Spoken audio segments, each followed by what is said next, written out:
السلام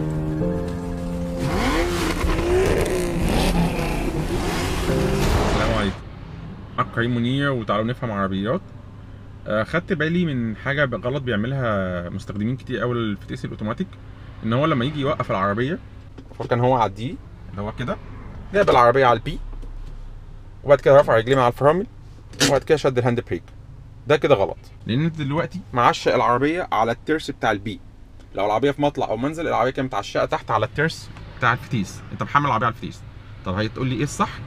الصح ان حضرتك لو انت دلوقتي كنت على الدرايف سايق، ركنت خلاص، انت كده وصلت، رجليك لسه زي ما هي على الفرامل تحت اهي، رجليك على الفرامل ما شلتهاش، شديت الهاند بريك، جبنا العربيه على البي، يبقى احنا شدينا الهاند بريك الاول.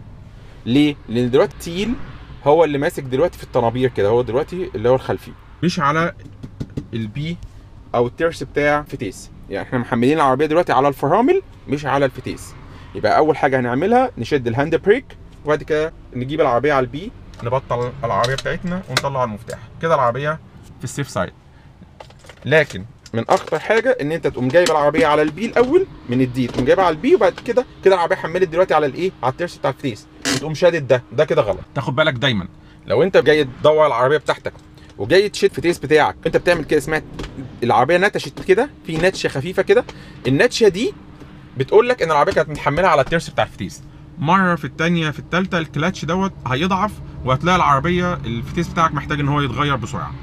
حافظ على فتيس عربيتك، تشد الهاند بريك وتجيب العربيه على البي اللي هو الباركينج. شكرا ليكم، يا رب تكونوا فهمتوني في الحته دي. السلام عليكم.